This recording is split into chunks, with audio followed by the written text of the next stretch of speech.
Satyabama Institute of Science and Technology, Chennai and Sriperumbudur.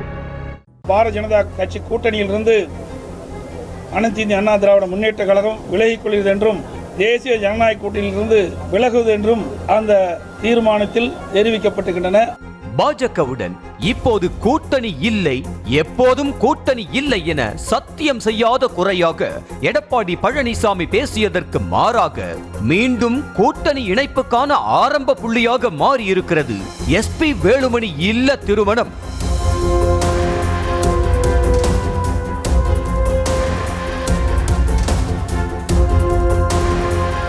கோவையில் அதிமுக முன்னாள் அமைச்சர் எஸ்பி வேலுமணி இல்ல திருமண விழாவில் அண்ணாமலை, தமிழிசை, எல் முருகன் என பாஜக தலைவர்கள் படையே கலந்து கொண்டதுதான் அரசியல் களத்தில் ஹாட் டாபிக்காக மாறியது. அத்தோடு முன்னாள் அமைச்சர்களை பார்த்து அண்ணாமலை கையெடுத்து கும்பிட்டு நலம் விசாரித்ததும் பதிலுக்கு முன்னாள் அமைச்சர்கள் சிரித்த முகத்துடன் பேசியதும் விவாதத்திற்கு வழிவகுத்துள்ளது. அண்ணாமலை உள்ளிட்ட பாஜக தலைவர்கள் பங்கேற்ற எஸ்பி வேலுமணி இல்ல திருமண விழாவில் எடப்பாடி பழனிசாமி பங்கேற்காமல் தவிர்த்ததும் கவனிக்க வைத்தது. இப்படி எஸ்பி வேலுமணி இல்ல திருமண விழாவில் நடந்த விஷயங்கள் குறித்து விசாரித்த போது மீண்டும் அதிமுக பாஜக கூட்டணி இணைப்புக்கான சிக்னல் தான் என அதிமுகவினரே தெரிவிப்பது ஆச்சரியத்தை தான் கொடுக்கிறது. வருகிற சட்டமன்ற தேர்தலில் வலுவான கூட்டணி என்பதே அதிமுகவின் பாதி வெற்றிக்கு சமம்தான். திமுக கூட்டணி கூண்டு கலையும் என எதிர்பார்த்து காத்திருந்த அதிமுகவுக்கு தற்போது வரைக்கும் ஏமாற்றமே கிடைத்தது. இதன் காரணமாக வருகிற தேர்தலில் பாஜகவுடனே கூட்டணி அமைக்கலாம் என அதிமுகவிலேயே குரல் எழத் தொடங்கி இருக்கிறதா? அதற்கான ஆரம்பம் தான் எஸ்பி வேலுமணி இல்ல திருமண விழா என்கிறார்கள் விவரம் அறிந்தவர்கள். கடந்த வாரம் ஈஷா யோகா மையத்தில் நடந்த மகா சிவராத்திரிக்கு வந்த மத்திய உள்துறை அமைச்சர் அமித்ஷாவை எஸ்பி வேலுமணி தனிப்பட்ட முறையில் 10 நிமிடங்கள் சந்தித்து பேசியதாக கூறப்படுகிறது. அந்த வகையில் பாஜகவுடன் கூட்டணி அமைக்க வேண்டும் என எஸ்பி வேலுமணி தலைமையில் கொங்கு மண்டல முன்னாள் அமைச்சர்கள் கைகோர்த்திருப்பதாக சொல்லப்படுகிறது. ஏனென்றால் கொங்கு மண்டலத்தில் பாஜக ஓரளவுக்கு பலமான கட்சியாக அறியப்படுகிறது என்ற நிலையில் அதிமுக பாஜக தனித்தனியாக நின்றால் திமுகவின் வெற்றிக்கு வழிவகுத்து கொடுப்பது போல ஆகிவிடும் என்பது எஸ்பி வேலுமணி யோசனையாக இருக்கிறது. மீண்டும் பாஜகவுடன் கூட்டணி அமைத்தால் மட்டுமே கோவையில் உள்ள 10 தொகுதிகளையும் மீண்டும் அதிமுகவால் கைப்பற்ற முடியும் என்ற நிலையில் இதே மனநிலைமைதான் கன்னியாகுமரி மாவட்ட அதிமுகவிலும் இருக்கிறதா? அதிமுக இல்லை என்றால் எப்படியும் கடந்த மக்களவை தேர்தல் போல பாஜக தனியாக கூட்டணி அமைக்கும்.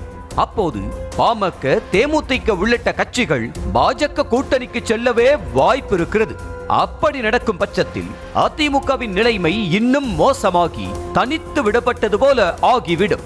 ஓரளவுக்கு வாக்கு வங்கி இருக்கும் எந்த கட்சியும் கூட்டணியில் இல்லாதது அது அதிமுகவின் தோல்விக்கே வழிவகுக்கும்.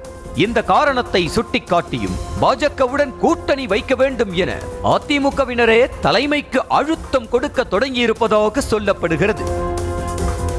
இது ஒரு பக்கம் இருந்தாலும் பாஜகவுடன் கூட்டணி வேண்டாம் என்ற மனநிலையும் அதிமுகவில் இருக்கிறதாம். குறிப்பாக சென்னை மற்றும் வட மாவட்டங்களில் பாஜகவுக்கு பெரிய அளவில் செல்வாக்கு இல்லை என்பதால் அந்த பகுதிகளைச் சேர்ந்த ஜெயக்குமார், சி.வி. சண்முகம் போன்ற முன்னாள் அமைச்சர்கள் பாஜக கூட்டணியை விரும்பவில்லை எனவும் சொல்லப்படுகிறது. கூட்டணி வேண்டும் வேண்டாம் என இருவிதமாக கருத்து நிலவி வரும் சூழலில் எடப்பாடி பழனிசாமியின் நிலைப்பாடு என்னவாக இருக்கும் என்ற எதிர்பார்ப்பு எழுந்தது. அந்த வகையில் பாஜக தலைமையிலான தேசிய ஜனநாயக கூட்டணியிலிருந்து கடந்த 2023ஆம் ஆண்டு வெளியேறிய அதிமுக 2024 மக்களவை தேர்தலை தேமுதிகவுடன் இணைந்து சந்தித்தது.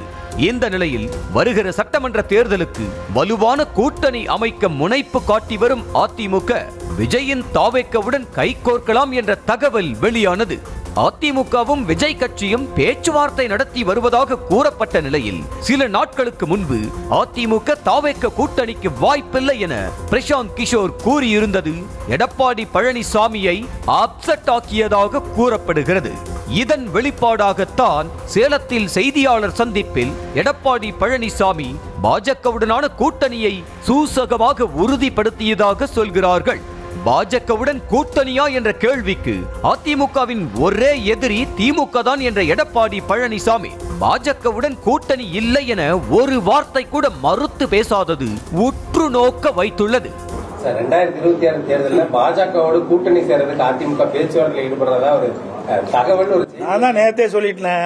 அதிமுக திராவிட முன்னேற்ற கழகத்தை வீழ்த்துவதற்கு தயாராக இருக்குது. எங்களுக்கு ஒரே எதிரி திமுக தான், மற்ற எந்த கட்சி எங்களுக்கு எதிரி கிடையாது.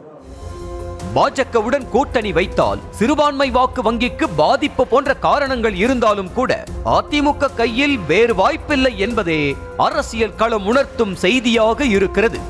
ஆகையால் வருகிற சட்டமன்ற தேர்தலில் மீண்டும் அதிமுக பாஜக கூட்டணி அமைய வாய்ப்பிருப்பது உறுதியானதாகவே பார்க்கப்படுகிறது. அரசியலில் நிரந்தர நண்பனும் இல்லை, நிரந்தர எதிரியும் இல்லை என்ற ஆண்டாண்டு கால சொல் வழக்கிற்கு மற்றொரு எடுத்துக்காட்டு கிடைத்திருக்கிறது. Satyabama Institute of Science and Technology, Chennai and Sriperumbudur.